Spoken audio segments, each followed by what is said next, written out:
Jueces capítulo 3, versículos del 7 al 11. Leemos como está escrito: los israelitas hicieron lo malo ante los ojos del Señor y olvidaron al Señor su Dios, y sirvieron a los Baales y a las imágenes de acera. Entonces se encendió la ira del Señor contra Israel y los vendió en manos de Cusán-Risataim, rey de Mesopotamia. Y los israelitas sirvieron a Cusán-Risataim por 8 años. Cuando los israelitas clamaron al Señor, el Señor levantó un libertador a los israelitas para que los librara, a Otoniel, hijo de Kenaz, hermano menor de Caleb. Y vino sobre él el Espíritu del Señor, y juzgó a Israel. Cuando salió a la guerra, el Señor entregó en su mano a Cusán-Risataim, rey de Mesopotamia, y su poder prevaleció sobre Cusán-Risataim. La tierra tuvo descanso por 40 años y murió Otoniel, hijo de Kenaz. Oremos. Señor, te damos gracias por tu palabra, gracias por dejarnos la instrucción que necesitamos para nuestro andar diario, para conducirnos en esta vida como iglesia, para conducirnos de manera individual en nuestras vidas diarias, como esposos, como padres, como esposas, como madres, como hermanos, como familiares, como empleados, como emprendedores, como empresarios. En todas las áreas, Señor, que debamos desarrollarnos, podemos llevar ahí la instrucción de tu palabra. Y oramos, Señor, que esta mañana nos hables, nos instruyas y nos permitas crecer en santidad, en amor, en servicio, y que rindamos nuestra vida a ti, Señor. Que este ejemplo que queda para nosotros lo podamos tomar en cuenta, que lo podamos considerar para poder vivir, Señor, de acuerdo a estos principios que hoy aprendamos delante de ti. Háblanos, que tus siervos oyen. En el nombre de Cristo Jesús oramos. Amén y amén. Hemos iniciado este texto en el versículo 7, donde dice que los israelitas hicieron lo malo ante los ojos del Señor y olvidaron al Señor su Dios. El título de este sermón es Un pueblo que olvida a su Dios. Un pueblo que olvida a su Dios. Hay distintas maneras de olvidar. Por ejemplo, está el olvido del distraído. El que sabe que guardó la llave para no perderla, pero no recuerda dónde la guardó. Por lo tanto, pues se olvidó. Se olvidó de dónde la guardó. También está el olvido del que se enferma en su mente o se envejece. Y por el envejecimiento, obviamente, olvida los nombres tal vez, pero no olvida los rostros. Es un olvido. Pero está también el tercer tipo de olvido, y este es del cual vamos a hablar ahora, que es más oscuro, es cruel, y es el más costoso de todos. Y es el olvido de quien decide olvidar. Es el olvido de quien toma la decisión de olvidar. No olvida porque su memoria falle, sino porque tiene la voluntad de ver a otro lado y no quiere recordar aquello que es lo más importante para él mismo. Este es el tipo de olvido que nos dice el versículo 7. Olvidaron al Señor su Dios. Y hay muchos casos en la historia de la iglesia que pasó precisamente esto.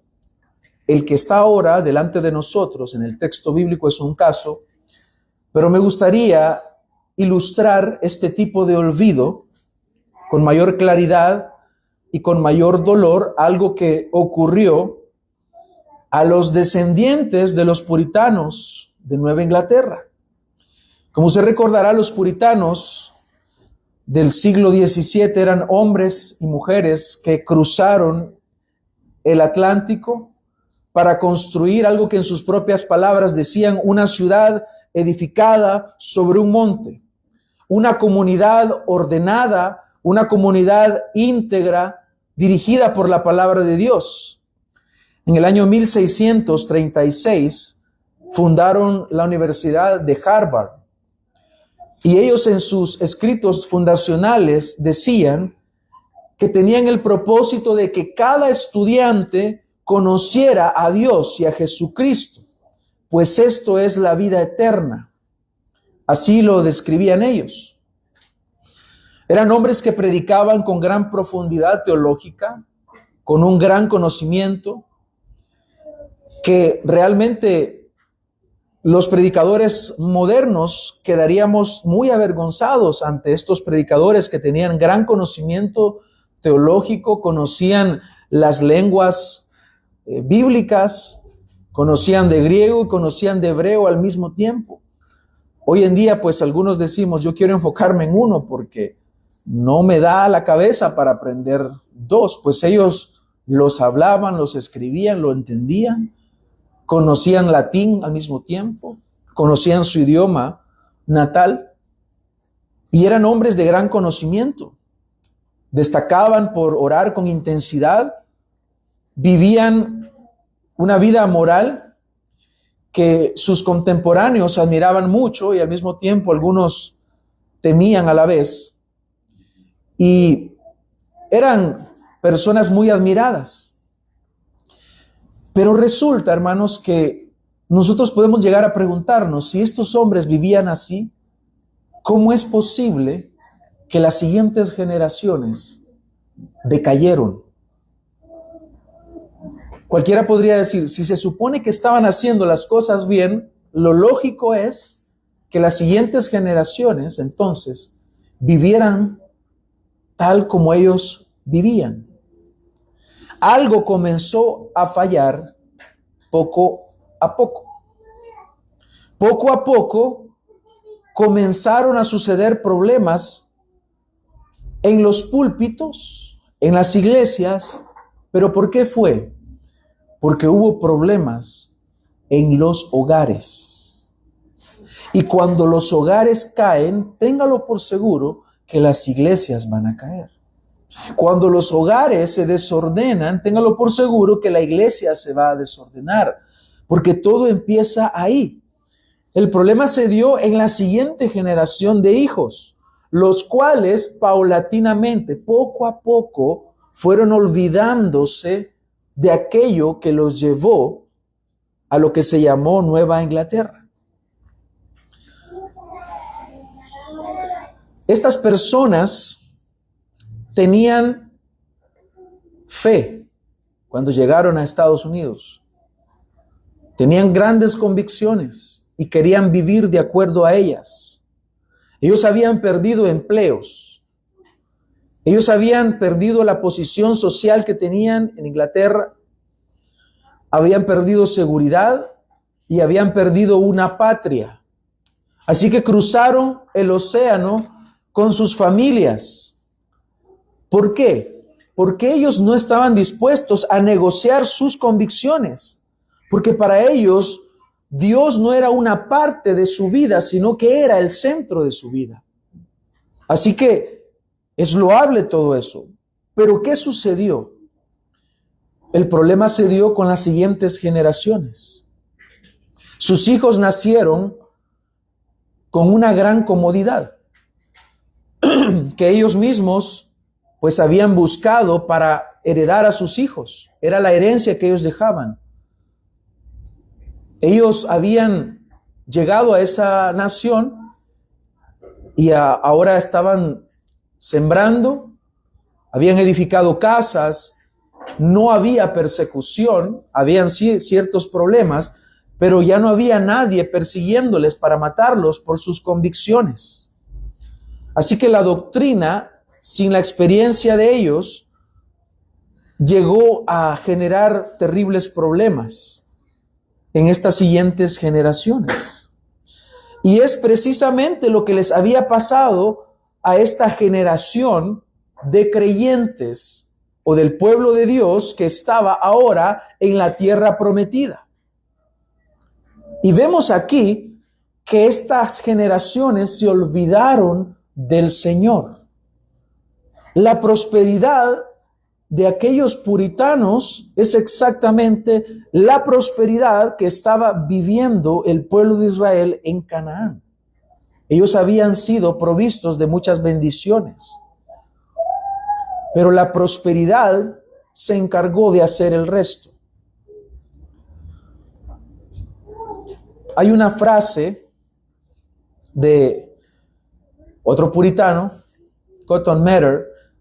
Él escribió: la religión engendró prosperidad y la hija destruyó a la madre.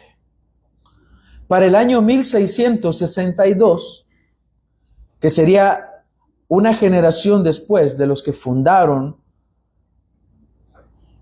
esta universidad, resulta que había realmente mucho liberalismo. Tan deprimente era el asunto que esto llegó a caer en manos de unitarios. ¿Puede creer eso? Alguien que tenía una teología tan fuerte, trinitaria, que escribió y escribieron muchos libros. Ellos esta generación llevaron a que esta universidad, con aquellas convicciones firmes cristianas, cayeran en manos de liberalistas y cayó en manos de unitarios. 150 años después de los fundadores, Harvard, aquella universidad, estaba negando la Trinidad. Rechazaban la expiación limitada y descartaban la depravación humana. Y alguien podría preguntarse entonces, ¿cómo es que pasamos de un John Owen a una Harvard unitaria? No es de una vez, es paulatinamente. Y hemos visto este proceso en los sermones anteriores que Israel cayó. No es que un día se levantaron todos y dijeron, neguemos la fe. No, es un proceso. ¿Cuál fue el problema? No recordar. No recordar. Las siguientes generaciones fueron fallando en recordar los mandamientos del Señor, fueron fallando en recordar la liberación que el Señor había hecho de sus vidas pasadas. Las siguientes generaciones en Israel no pelearon. Ellos recibieron una heredad, pero ellos no pelearon. Y como veíamos anteriormente, siempre en el capítulo 3, el sermón anterior, leíamos en el versículo 1, estas son las naciones que el Señor dejó para probar con ellas a Israel, es decir, a los que no habían experimentado ninguna de las guerras de Canaán, porque era necesario que fueran experimentados en ella, en la guerra. Así como es necesario que cada generación de cristianos esté recordando constantemente de dónde venimos. Es necesario que recuerdes tú constantemente de dónde te ha sacado el Señor. Es necesario que tú recuerdes el Evangelio de manera constante. Es necesario que tú recuerdes cuál ha sido el costo que Cristo pagó por tu salvación. Eso es lo que el olvido de Dios siempre es. El olvido de Dios no es un evento. El olvido de Dios es un proceso. Olvidarse de Dios significa que poco a poco voy cediendo a algunos valores, principios y convicciones. El olvido de Dios significa que poco a poco le voy quitando el lugar que a Él le corresponde y se lo voy dando a algo más. Y esta es la misma historia que sucedió allá con los puritanos, los descendientes de los puritanos, y esta es la misma historia que tenemos aquí, que sucedió con los israelitas que estaban ahora en Canaán. Particularmente, este texto, esta sección del texto, lo que hace es que nos va a establecer de una manera completa los aspectos que ya habíamos visto en cuanto al patrón que se va repitiendo en el libro de los jueces. Aquí en esta sección puedes ver la apostasía, puedes ver la opresión, puedes ver el clamor, puedes ver la liberación y puedes ver el descanso. Puedes ver aquí claramente cómo el Señor nos muestra estos patrones que se van repitiendo y que no solamente se repitieron en aquel momento, sino que se siguen repitiendo hoy en día. Pero al mismo tiempo se nos establece el paradigma o el prototipo principal de un juez, de un liberador. Y eso encontramos en Otoniel, de quien vamos a hablar más adelante. Vemos que aparece de pronto Otoniel en esta historia. En primer lugar, podemos observar que los israelitas hicieron lo malo ante los ojos del Señor y olvidaron al Señor su Dios. ¿Qué necesitaban recordar ellos del Señor? Ellos necesitaban recordar las obras que Él había hecho con sus padres.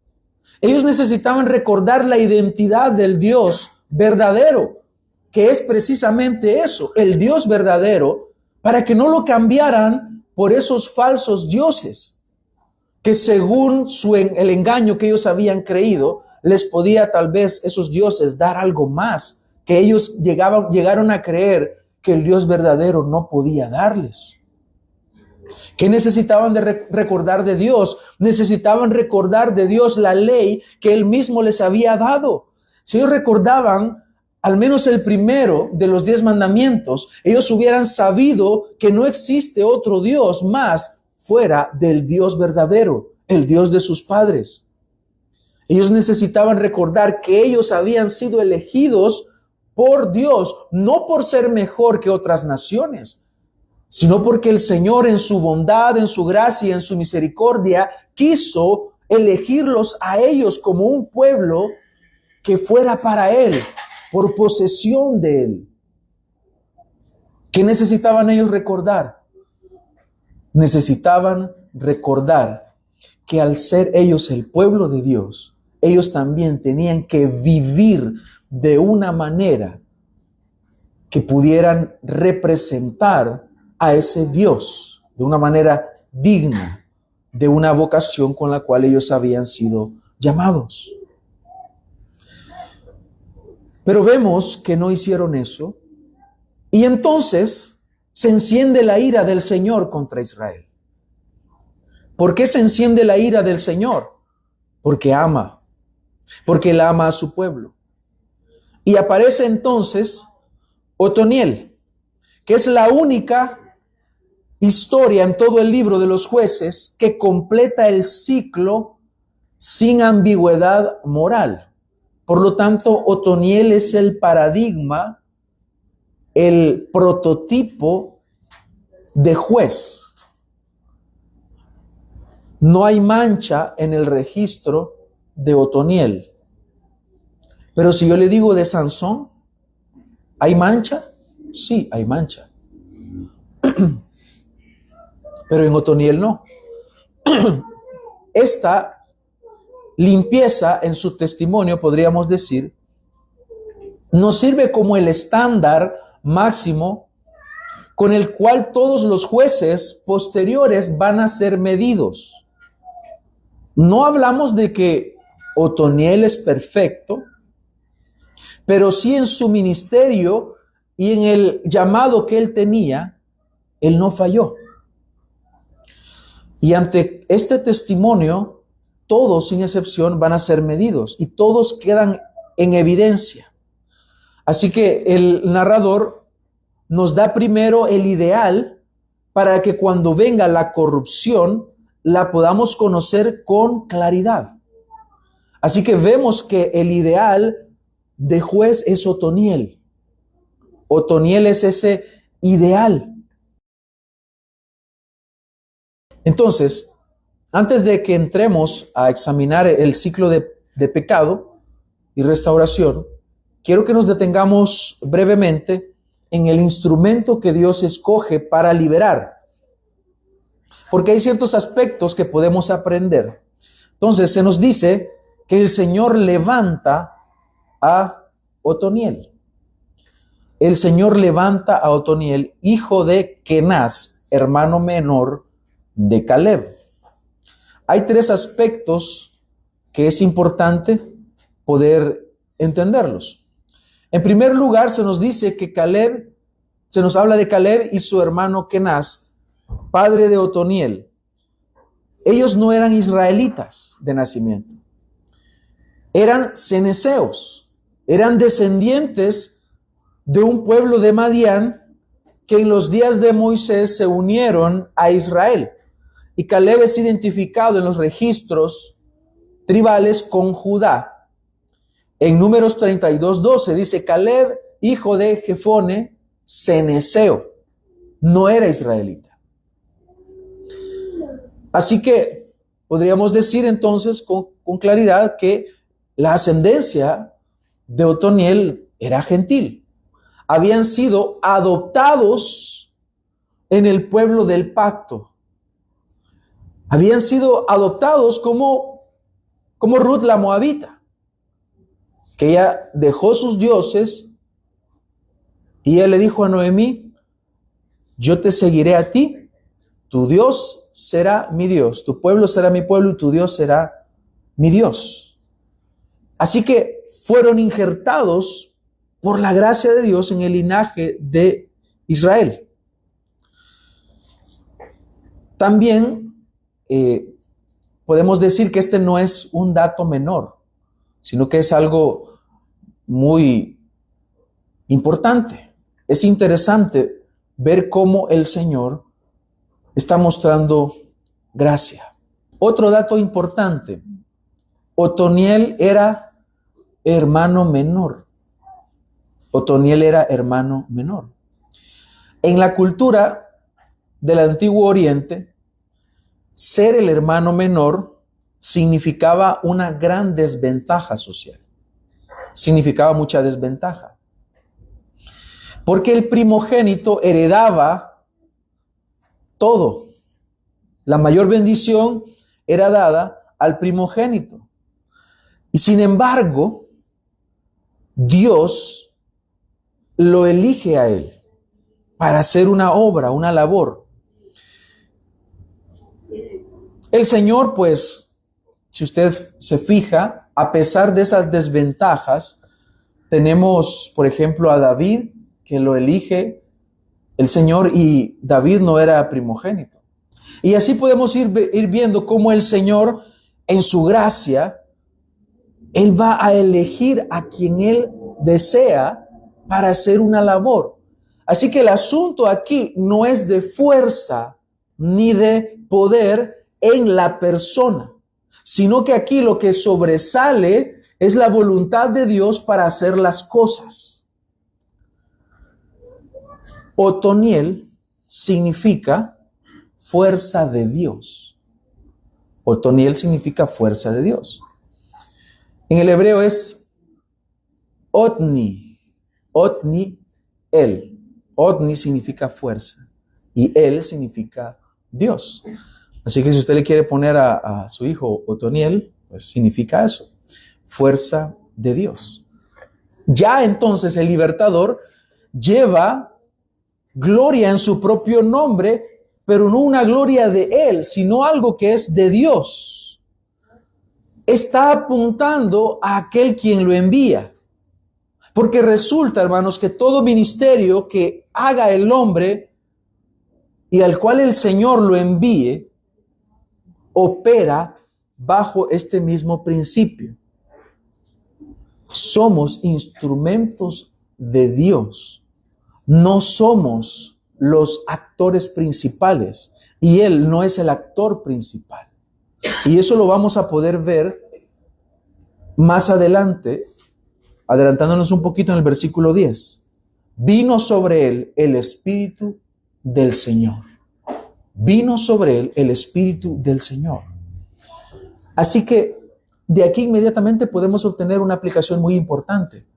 Hermano, tú que eres esposo y padre, tú tienes un ministerio muy importante que hacer. Y no pretendas hacerlo en tus fuerzas, sino en las fuerzas de aquel que te ha enviado, que te ha dado el privilegio de ser ese padre, ese esposo. Hermana, ante su debilidad, usted reconozca que solamente es Dios quien puede ayudarle a cumplir ese ministerio que usted tiene que hacer. Si usted, el Señor, le está llamando a ser pastor, a ser un diácono, a ser un maestro, a ser un ministro del Señor, debemos de entender que no se trata de quién seamos nosotros, sino de quién es el que nos envía. Lo cual no anula de ninguna manera el testimonio del ministro que ha sido llamado por el Señor.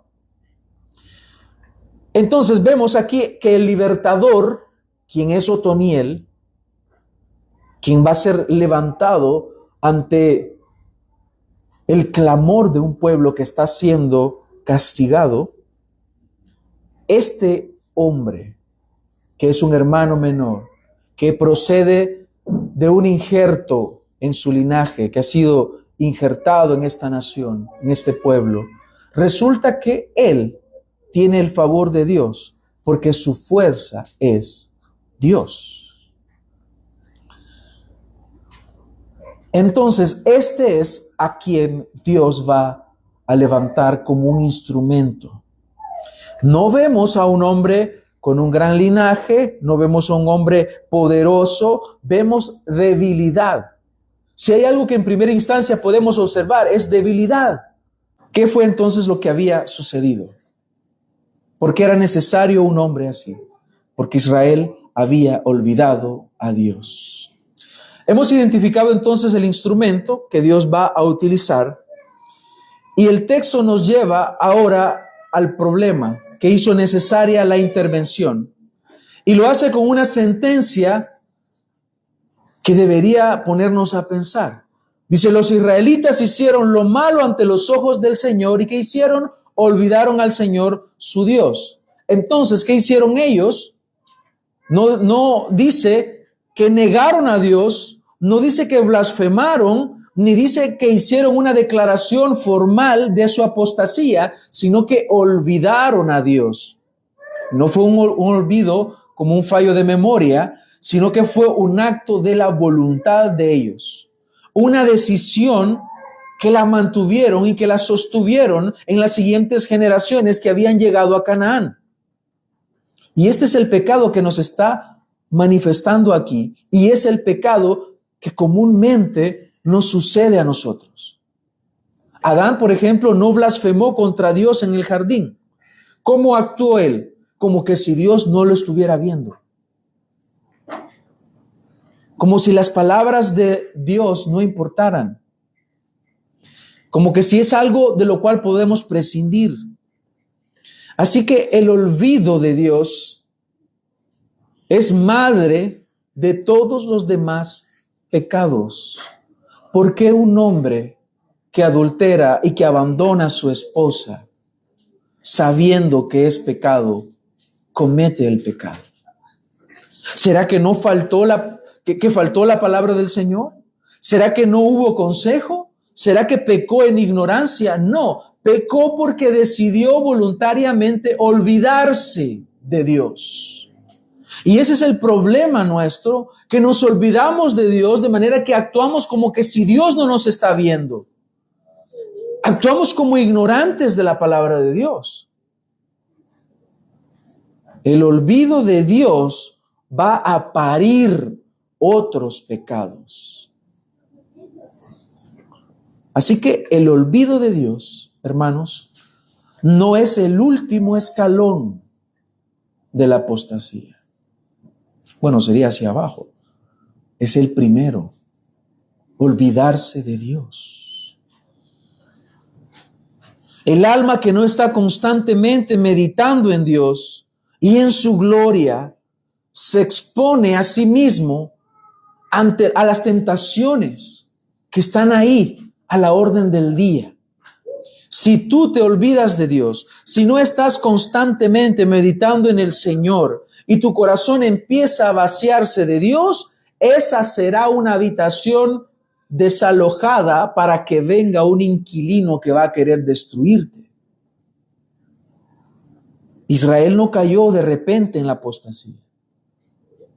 No es que iba caminando y de pronto cayó. El adúltero no cae de manera repentina. Una persona que cae en inmoralidad no cae de manera repentina. Una persona que de pronto resulta que desfalcó miles y miles de dólares en una empresa donde trabajaba, no lo hizo de manera repentina. Fue probando. Fue poco a poco. Probó con $1 y nadie se dio cuenta. Y fue aumentando la cantidad. Una persona que miente constantemente empezó a saborear la mentira con algo muy pequeño, poco a poco. Y luego comenzó a darse cuenta que a través de la mentira podía lograr grandes cosas, según su carne, ¿no? Y entonces continuó y continuó, hasta que la mentira le ha arrastrado tan profundamente. Y así podemos ver en cualquier tipo de pecado. Israel primero permitió los altares paganos. Ellos tenían su altar a Dios, tenían su tabernáculo, pero ellos decían, bueno, está bien que tengan ellos sus altares, nosotros tenemos los nuestros, no hay problema. Ese proceso fue gradual. Fueron permitiendo los Baales. Dice, sirvieron a los Baales y a las imágenes de acera, dioses de los cananeos. Si usted ve la palabra Baales es plural. No es un solo Dios, sino que son muchos dioses. Así que un corazón que olvida al Dios verdadero no queda vacío. Porque al estar desocupada la vacante de Dios, entonces va a colocar inmediatamente a un Dios que le sustituya. Así que el hombre que no tiene a Dios, al Dios verdadero, tiene otros dioses a los cuales sirve. Tiene dioses y fallan al Dios verdadero sirviendo a los dioses falsos con fidelidad. Dice el Salmo 106:20, cambiaron su gloria por la semejanza de un buey que come hierba. ¿Usted adoraría a un buey? Nos parece ilógico, ¿no? Pero podemos llegar a caer en adoración de otros dioses que tal vez no tienen forma de animal, pero tienen otras formas. Esto en lo cual cayó Israel se llama adulterio. ¿Por qué? Porque ellos estaban en un pacto. Ellos estaban en un pacto con el Dios verdadero. Acabamos de terminar Deuteronomio en la lectura que llevamos. ¿Cuál ha sido el pecado que el Señor más les está anticipando que no cometan? La idolatría. Y es vista como infidelidad, como un adulterio espiritual. ¿Por qué? Porque fueron en pos de otros dioses. ¿Y qué sucedió entonces? Versículo 8. Entonces encendió la ira del Señor contra Israel y los vendió en manos de Cusán Risataim, rey de Mesopotamia, y los israelitas sirvieron a Cusán Risataim por 8 años. ¿Qué es esto? Es la ira de Dios. Porque todo pecado va a producir la ira de Dios. Toda desobediencia va a producir la ira de Dios. No creas que Dios no va a ver tu pecado. Dios ve tu pecado. A veces las personas dicen, bueno, nadie se dio cuenta. Lo puedo seguir haciendo. El pecado. ¿Crees que nadie se dio cuenta? Lo que pasa es que Dios es lento para la ira. No es que Dios no se haya dado cuenta, es que Él es lento para la ira. Sin embargo, en esta generación ya vemos cómo la ira de Dios se enciende contra un pueblo que es rebelde, contra un pueblo que está adorando a los dioses falsos, que está adorando a los Baales, que está ya entregando a sus hijos a Moloc, pasándolos por el fuego, que está haciendo tortas a la diosa del cielo. ¿Qué está entonces haciendo el Señor? Respondiendo en la manera que Él debe de responder, con ira ante el pecado. Así que el pecado lo que hace es declararle la guerra a Dios. Dios, no nos importa lo que tú digas en tu palabra. No nos importan tus mandamientos. Así que todo pecado, en el fondo, lo que busca es quitar a Dios de su trono. Así que este texto, hermanos, debería de ponernos a pensar ahora cómo nosotros estamos viviendo.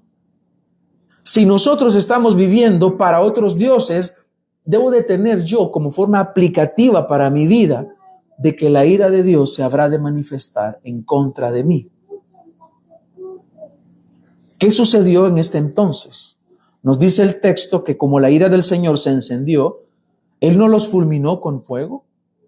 Lo que hizo el Señor, dice que los vendió en manos de Cusán Risataim, rey de Mesopotamia. Y los israelitas entonces sirvieron a Cusán Risataim por 8 años. 8 años en los cuales ellos tuvieron que servir a un rey, que era un rey de Mesopotamia. Ahora bien, si usted se fija, dice que la ira del Señor se encendió, pero también dice que Él los vendió, Él los entregó. ¿Quién los entregó? Dios, porque el Señor siempre tiene el control de todas las cosas. Aún en tu desobediencia, en nuestra desobediencia, el Señor sigue teniendo el control de todas las cosas. Se enciende la ira del Señor. Esta ira, hermanos, es real y es santa.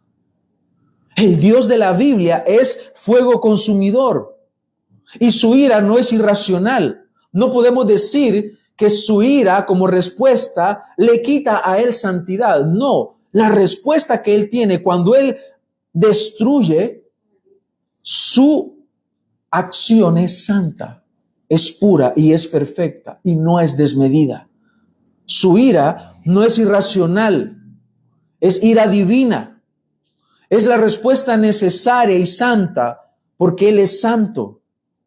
Ante el pecado, Él no se va a quedar callado, Él va a responder.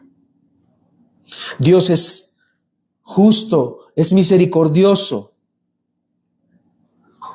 Y en Él coexiste la ira y la misericordia, el amor y la justicia, y ninguno de sus atributos niega el otro. Así que la ira de Dios contra Israel no fue un exceso de Dios, sino que es la consecuencia inevitable de este carácter justo y santo de Dios. Un Dios que mira el pecado, un Dios que observa y que actúa y que responde. Entonces los entregó en manos de ese rey, Cusán Risataim, y sirvieron a este rey por 8 años. Este fue el acto de disciplina que Dios utilizó contra la nación. ¿Por qué? Porque Él ama a su pueblo. Hebreos 12:6. El Señor disciplina al que ama y azota a todo el que recibe por hijo. Y es en esta opresión y en este acto disciplinario de parte de Dios que entonces Israel vuelve a recordar lo que había olvidado. Por eso es un acto de misericordia de Dios, aunque nosotros no lo queramos ver así. Cuando Dios castiga, está mostrando misericordia. Cuando Dios corrige, está mostrando misericordia. Para que la persona retorne y vuelva a recordar a Dios. ¿Cuál es el resultado de esta disciplina? Este pueblo que olvidó a Dios es castigado por Dios, y entonces la disciplina, ¿qué es lo que hace en ellos?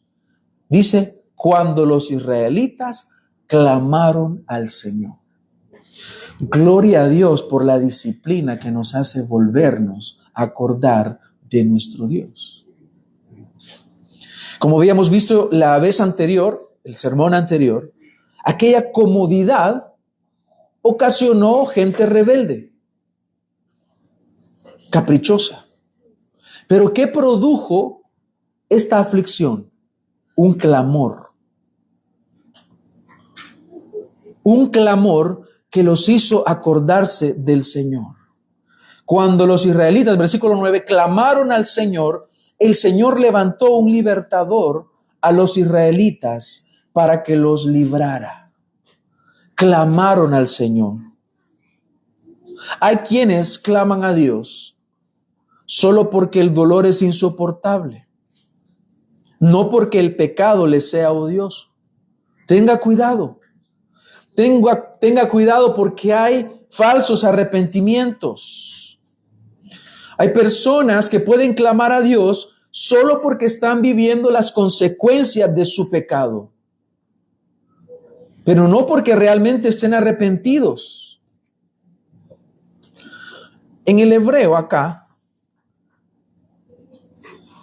se utiliza una palabra que implica un grito de socorro, pero al mismo tiempo un clamor que es producido por algo desde lo profundo del corazón.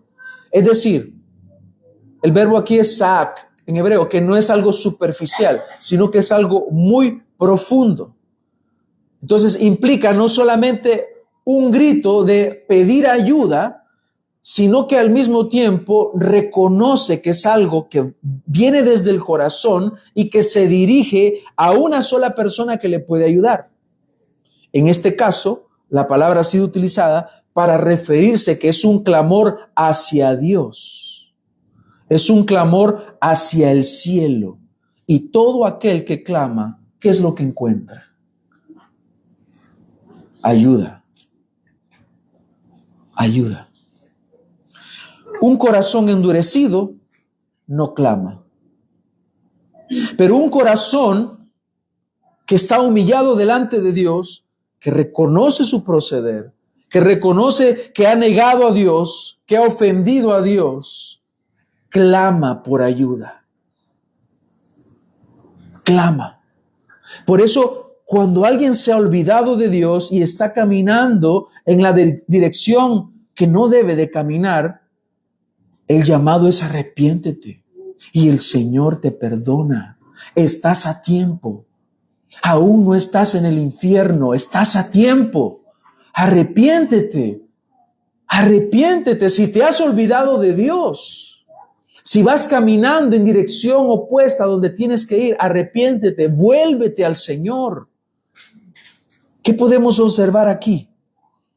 Misericordia. Céntrate ahora en el versículo 9. Cuando los israelitas clamaron al Señor, no cuando seguían en el pecado, no cuando seguían caminando en contra de Dios, no cuando se estaban deleitando, no. Fue cuando clamaron, es cuando clamas, es cuando pides. Sientes que no puedes, ve al Señor. Sientes que no creces, ve al Señor. Sientes que no avanzas en la fe, ve al Señor. Clámale. ¿Qué hace el Señor? Entonces Él responde, y Él levantó a un libertador a los israelitas para que los librara. ¿A quién levantó? Al menos pensado. Yo quiero que veas tú en esta sección que es el Señor quien está moviendo todo. No es Otoniel el personaje principal aquí, es el Señor.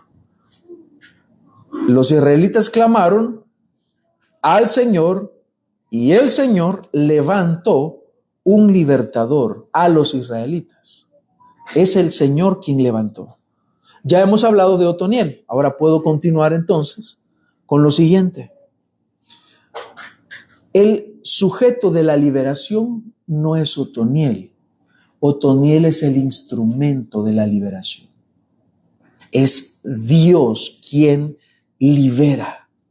La iniciativa de la liberación no es Otoniel, no es del pueblo. El pueblo lo que hizo es afligirse y clamar a quien tenía que clamar. Pero fue el Señor quien levantó, fue el Señor quien escogió, fue el Señor quien capacitó, fue el Señor quien hizo lo más importante. ¿Qué era lo que este hombre o joven, tal vez era un joven, qué era lo que este joven necesitaba? Era un hermano menor, tenía desventajas, no tenía fuerza ni tenía poder.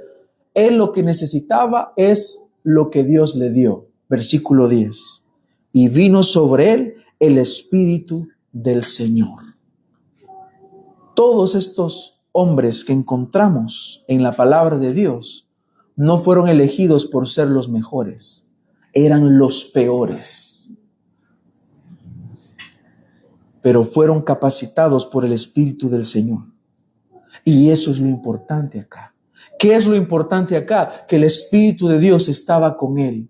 ¿Qué es lo importante acá? Que el Espíritu de Dios le había capacitado para hacer la labor que tenía que hacer, porque es imposible que él la pudiera hacer solo. Sin la intervención de Dios, no hay salvación para el que está clamando. No hay. Necesitamos la intervención divina. Él equipó a Otoniel, él le dio la fuerza, él le dio la sabiduría. Y esto, hermanos, se extiende por toda la palabra de Dios. ¿Ves a un hombre que tú llamas un ejemplo, un hombre que admiras en la palabra de Dios? Ese hombre lo que hizo, lo hizo por el Espíritu de Dios, no por él mismo.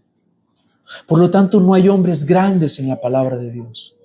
El único grande es el Señor. Es el poder de Él. Así, necesitamos del Espíritu Santo en nuestra vida para hacer el ministerio. Y esto es el aspecto central de todo esto. Este es el dato que distingue a los jueces de cualquier otro tipo de liderazgo que encontramos en la Biblia.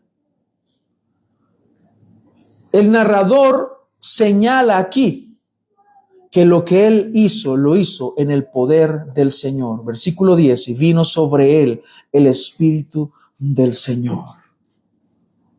Y esto nos recuerda unas palabras en el Nuevo Testamento, confirmadas en Jesucristo.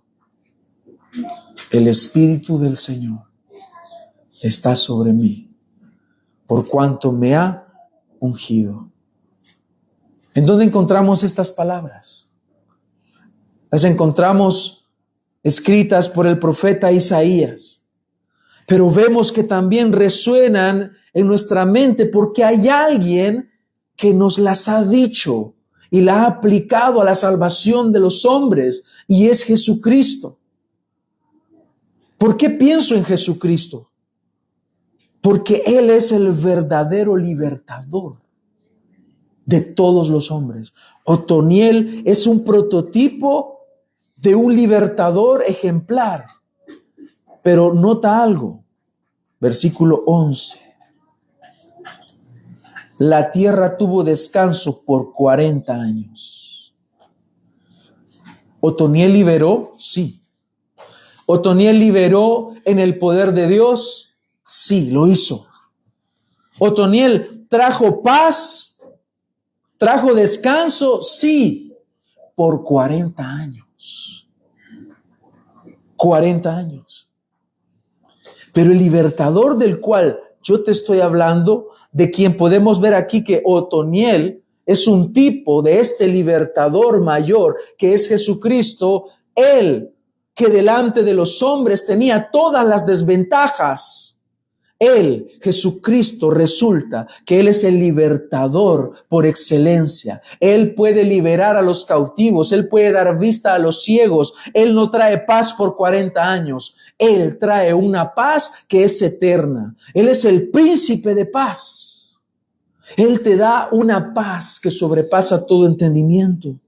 Él no te trae un descanso momentáneo, sino que Él trae un descanso que es eterno. Por eso, llegados a este punto, podemos ver que Otoniel nos presenta una tipología de nuestro Señor Jesucristo, quien prometió y cumplió. Y el Espíritu Santo, que venía temporalmente sobre estos hombres, estaba descansando en Jesucristo, quien fue ungido delante de los hombres. Ellos pudieron observar que el Espíritu Santo había venido sobre nuestro Señor Jesucristo, que había sido ungido para hacer una labor única de un libertador que no es como nosotros, que no es como Otoniel. Así que Otoniel es un hombre que Dios levantó para traer una liberación, pero que al mismo tiempo vemos que su paz duró solamente 40 años. Y murió Otoniel, hijo de Kenaz. Y se acabó. Pero nuestro libertador murió. Pero no se quedó ahí. Dice que resucitó al tercer día. Por eso, el punto aquí no es hablar de Otoniel, sino hablar de Cristo, quien puede traer libertad. Él te puede dar descanso a ti. Si tú no has creído en el Señor Jesucristo, Él te puede liberar. Si tú ya has creído en Jesucristo, Él te puede fortalecer para continuar en la vida cristiana. En ocasiones las dificultades de la vida nos nublan la mirada. Este hombre fue usado por Dios, salió a la batalla y venció, prevaleció. ¿Sabes por qué prevaleció? Porque el Señor que le había ungido fue quien le dio la victoria. Dice, el Señor entregó en su mano a Cusán Risataim, enemigo de Dios, enemigo del pueblo de Dios. Y así el Señor, Él es el que prevalece, Él es el que te da la victoria. Él es el que te ayuda a ti a continuar avanzando en la vida cristiana. Es el verdadero libertador, el único que puede ayudarte. No busques más. No busques en el pecado, no busques en una persona, no busques en una organización, no busques en un tipo de doctrina, no busques en nada. Busca solo en Cristo. Él es el que puede ayudarte. Él es el único que puede libertarte. Él es tu fuerza. Otoniel, que significa fuerza de Dios, apunta a alguien que es mi fuerza, que es mi ayuda. Y todos nosotros que estamos aquí, sin excepción, todos nosotros, hoy, en este momento, necesitamos fuerza para continuar. Tú necesitas fuerza para continuar. Yo la necesito, hermano, porque soy débil. Los medios Él nos los ha dado. Y Él nos ha dejado al Espíritu Santo para que nosotros vayamos hacia Él. Él los guiará hacia toda verdad. Y Jesucristo dijo, yo soy la verdad. Por eso ahora dirijamos nuestra mirada a Jesucristo. Él es el cumplimiento de este aspecto tipológico. Él nos libra, Él nos da paz, no por 40 años, sino eternamente. Una generación entonces que se olvida de Dios va a ser una generación que va a pasar por la prueba y va a pasar por la ira de Dios. Y solo hasta que clame al Dios verdadero, entonces va a poder acceder a una restauración que solamente procede de Dios mismo. Ya no esperamos a un libertador, a un hombre, a un presidente, a un rey. No esperamos eso. Ya ese rey ya vino. El Hijo de Dios ya vino y ya hizo lo que era imposible para los hombres. Hermanos, depositemos nuestra confianza en Cristo. Descansemos en Él y hallemos gozo en Él para continuar. Quiero terminar con algunas aplicaciones de esto que hemos visto, hermanos. En primer lugar, examina tu corazón y revisa si hay ídolos. Los Baales y las Aseras del siglo en el cual estamos no son generalmente de piedra. Los ídolos de hoy tienen forma de pantalla, cuentas bancarias, aprobación humana, placeres de este mundo. Así que revisa tu corazón y no sea que estés albergando en él algún ídolo. Jeremiah Burroughs decía, un ídolo es cualquier cosa que ocupe en tu corazón el lugar que solo pertenece a Dios. Por lo tanto, examina tu corazón. No sea que tengas ídolos que te lleven a olvidarte de Dios. En segundo lugar, hermanos, no despreciemos la disciplina del Señor. Si tú atraviesas un momento de sequedad espiritual, de dificultades que no comprendes, de circunstancias que te aplastan, antes de buscar en otro lugar, busca la respuesta en el Señor y pregúntale, Señor, ¿es esta tu disciplina? Recuerda que la disciplina es una muestra del amor de Dios. La adversidad en la mano de Dios es un medio de gracia. La disciplina en la mano de Dios es un medio para mostrarnos el amor que Él tiene hacia sus hijos. No es abandono. No. Recuerda que el mismo Dios vendió a Israel en manos de Cusán Risataim, pero Él mismo escuchó el clamor de su pueblo. Así que la mano que te hiere es la mano que te sana. Y en tercer lugar, clama al Señor con un clamor verdadero. Si tú no conoces hoy a Cristo, yo te invito a que te arrepientas verdaderamente de tus pecados y clames a este libertador, a quien es tu fuerza, y Él te dará la paz que buscas.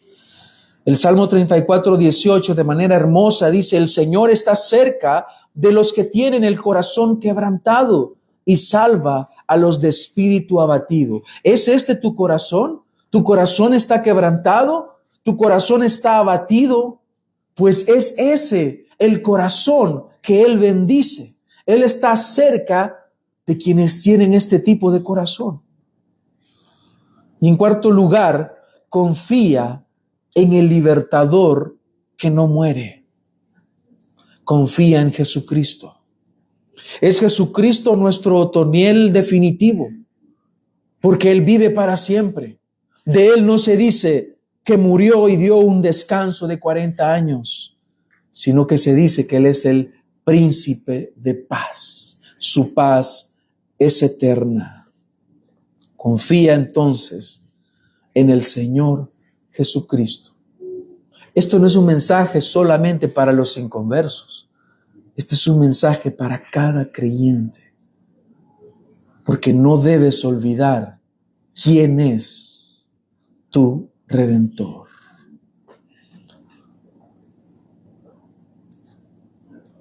Recuerda que Hebreos 7:25 dice que Él es nuestro libertador y sacerdote que intercede por nosotros y dice, vive para siempre a fin de interceder por ellos. Recuerda las palabras de Job. Yo sé que mi Redentor vive. Tu libertador, tu Redentor vive. Él está sentado en el trono y permanece para siempre. No importa lo que estés viviendo, Él sigue sentado en su trono. ¿Dónde está Dios cuando nos pasan las tragedias? En el mismo lugar, sentado en su trono. ¿Dónde está Dios cuando algo nos duele? En el mismo lugar, Él sigue sentado en su trono.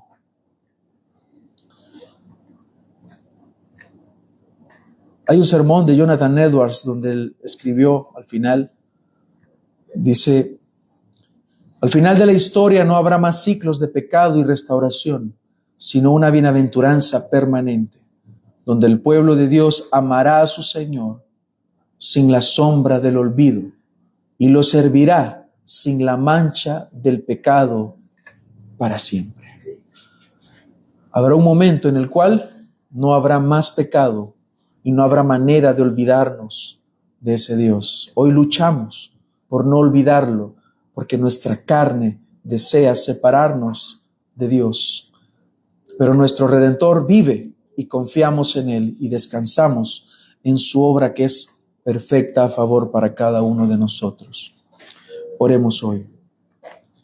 Señor, te damos gracias por este tiempo, gracias por tu palabra, que sea de edificación para cada uno de nosotros. Ayúdanos a poder verte a ti, Señor, como nuestro libertador, no a confiar en hombres, no a confiar en pensamientos, en ideas, en doctrinas humanas, sino que ayúdanos a confiar en ti, Señor.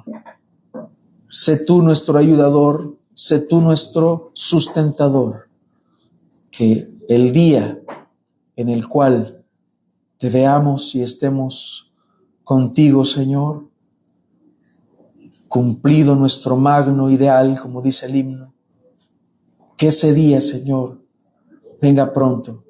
Lo anhelamos, anhelamos tu venida, anhelamos estar contigo, Señor, eternamente. Dios nuestro, Padre eterno, príncipe de paz. En el nombre de Cristo Jesús damos gracias. Amén y amén.